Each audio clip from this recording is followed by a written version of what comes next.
Hello movie fans, 45 movie team ಕಡೆಯಿಂದ ಒಂದು biggest update ಬಂದಿದೆ ಅಂತ ಅನ್ಬೋದು. ಟೀಸರ್ನ ರಿಲೀಸ್ ಮಾಡಿದ್ದಾರೆ. ಆದರೆ ಇದರಲ್ಲಿ ತೋರಿಸಿರೋ ಕಾನ್ಸೆಪ್ಟ್ ನನಗೆ ಮೈಂಡ್ ಬ್ಲೋಯಿಂಗ್ ಆಗಿತ್ತು ಅಂತ ಅನ್ಬೋದು. ಸಿಂಪಲ್ ವರ್ಡ್ಸಲ್ಲಿ ಹೇಳ್ಬೇಕಂದ್ರೆ, ಒಂದು ನಾರ್ಮಲ್ ಮನುಷ್ಯ ಅವನಿಗೆ 45 ಡೇಸು ಡೆಡ್ ಲೈನ್ ಅಂತ ಅನ್ಬೋದು. ಅದ್ರ ಜೊತೆ ಅವನಿಗೆ ದೇವದ ಕೃಪೆ ಅವನ ಜೊತೆ ಇರುತ್ತೆ. ಆದರೆ ಯಮ ಅವನಿಗೆ ಬಂದ್ಬಿಡದೆ ನಿನಗೆ ಡೆಡ್ ಲೈನ್ ಇಷ್ಟೇ ದಿನ ಅಂತ ಕಾಡ್ತಾ ಇರ್ತಾರೆ. ಅದೇ ಸಮಯದಲ್ಲಿ ಈ ಮನುಷ್ಯ ಏನ್ ಸ್ಥಿತಿಗೆ ಹೋಗ್ತಾನೆ, ಯಾರ ಪರ ಗೆಲುವು ಆಗತ್ತೆ ಅನ್ನೋದನ್ನ ಮೂವಿ ರಿಲೀಸ್ ಆದ್ಮೇಲೆ ನಾವು ಕಾತರದಿಂದ ನೋಡಬೇಕು.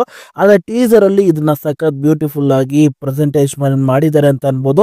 ಹಾಗೆ ದೇವರ ಪಾತ್ರದಲ್ಲಿ ನಮ್ಮ ಡಾಕ್ಟರ್ ಶಿವರಾಜ್ ಕುಮಾರ್ ಸರ್ ಅವರು ನೋಡೋದಿಕ್ಕೆ ಸಖತ್ ಬ್ಯೂಟಿಫುಲ್ ಆಗಿ ಕಾಣಿಸ್ತಾರೆ.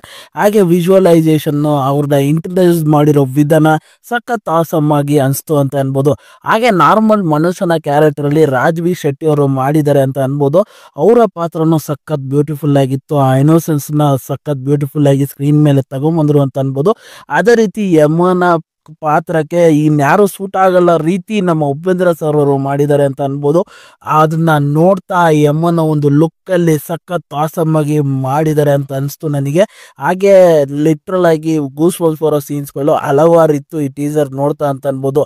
ಅದ್ರ ನಡುವೆ ನಮ್ಮ ಶಿವಣ್ಣ ಸರ್ ಅವರು ಮತ್ತೆ ಉಪೇಂದ್ರ ಸರ್ ಅವರನ್ನ ಇಬ್ಬರ ನಡುವೆ ಆ ಕ್ಲಾಶಸ್ ಸೀನ್ಸ್ಗಳು, ಆ ಡೈಲಾಗ್ಸ್ಗಳನ್ನ ಅದು ಬಲ್ಲು ಆಗೋ ವಿಧಾನ ಸಖತ್ತು ಬೇರೆ ಲೆವೆಲ್ ಅಲ್ಲಿ ಹೈಪಲ್ಲಿ ಇತ್ತು ಅಂತ ಅನ್ಬೋದು. ಲಿಟ್ರಲ್ ಆಗಿ ನಾನಂತೂ ಎಂಟರ್ಟೈನ್ಮೆಂಟ್ ಆರ್ದೆ ಅಂತ ಅನ್ಬೋದು.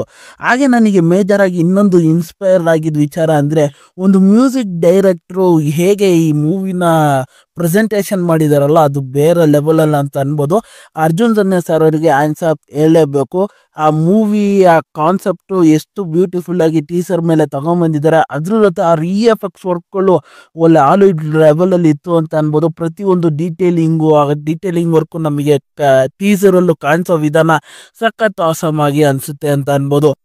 ನರ್ಕ ಸ್ವರ್ಗ ಕಾನ್ಸೆಪ್ಟ್ ಹೇಗೆ ಬ್ಯೂಟಿಫುಲ್ ಆಗಿ ಸ್ಕ್ರೀನ್ ಮೇಲೆ ತಗೊಂಡ್ಬಂದಿದ್ದಾರೆ. ಹಾಗೂ ವಿಜುವಲಿ ಆ ನರ್ಕನ ತೋರಿಸಿರೋದು ಇನ್ನೂ ಒಂದ್ ಸ್ಟೆಪ್ ಮೇಲಾಯ್ತು ಅಂತ ಅನ್ಬೋದು. ಅದ್ರ ಜೊತೆ ನಮ್ಮ ಉಪೇಂದ್ರ ಸರ್ ಅವರು ಒಂದು ಲಾಸ್ಟ್ ಒಂದು ಬಿಟ್ಟಿದೆ, ಅದಂತೂ ಎಕ್ಸ್ಟ್ರಾರ್ಡಿನರಿ ಅಂತ ಹೇಳ್ತೀನಿ. ಅದ್ರ ಜೊತೆ ವಿಜುವಲೈಸೇಷನ್, ಆ ಎಫೆಕ್ಟ್ಸ್ ವರ್ಕ್ಗಳು, ಹಾಗೆ ಆ ಲೈಟ್ ಸೆಟಪ್ಸ್ಗಳು, ಅದ್ರ ಜೊತೆ ಆ ಬ್ಯಾಕ್ ಗ್ರೌಂಡ್ ಮ್ಯೂಸಿಕ್ಗಳು ಸಖತ್ ಆಸಮ್ ಆಗಿತ್ತು ಅಂತ ಅನ್ಬೋದು.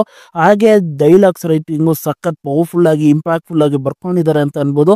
ಹಾಗೆ ಈ ಟೀಸರ್ ನೋಡ್ಮೇಲೆ ಮೂವಿಯ ಹೈಪು ಇನ್ನೊಂದು ಪಟ್ಟು ಮೇಲಾಯ್ತು ಅಂತ ಅನ್ಬೋದು. ನಾನಂತೂ ಈ ಮೂವಿಗೆ ಎಕ್ಸ್ಪೆಕ್ಟೇಷನ್ ಆಗಿ ಕಾತರದಿಂದ ಕಾಯ್ತಾ ಇದ್ದೀನಿ ಅಂತ ಅನ್ಬೋದು. ಹಾಗೆ ಮೂವಿಯಲ್ಲಿ ಹಲವಾರು ಇಂಟ್ರೆಸ್ಟಿಂಗ್ ವಿಚಾರಗಳು ಇದೆ ಅನ್ನೋದು ಟೀಸರ್ ನೋಡ್ತಾನೆ ಗೊತ್ತಾಗ್ತಾ ಇದೆ.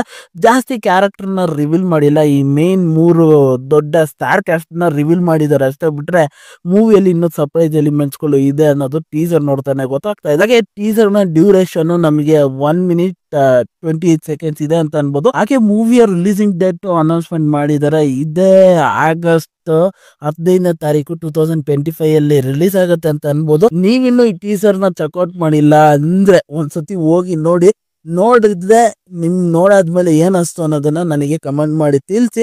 ಹಾಗೆ ಈ ರಿವ್ಯೂ ನಿಮ್ಗೆ ಅನಿಸ್ತಂದ್ರೆ, ಈ ವಿಡಿಯೋ ಇಷ್ಟ ಆಯ್ತು ಅಂದ್ರೆ ಈ ವಿಡಿಯೋಗೊಂದು ಲೈಕ್ ಮಾಡಿ, ಹಾಗೆ ನನ್ನ ಚಾನಲ್ನ ಸಬ್ಸ್ಕ್ರೈಬ್ ಮಾಡಿ, ಮತ್ತೆ ಬೆಲ್ ನೋಟಿಫಿಕೇಶನ್ ಆನ್ ಮಾಡಿ. ನಿಮ್ಮ ಅನಿಸಿಕೆ ಅಭಿಪ್ರಾಯ ಏನೇ ಇದ್ರು ಕಮೆಂಟ್ ಮೂಲಕ ತಿಳಿಸ್ಬೋದು. ಮತ್ತೆ ಮುಂದಿನ ರಿವ್ಯೂ ಅಲ್ಲಿ ಸಿಗ್ತೀನಿ. ಅಲ್ಲಿ ತನಕ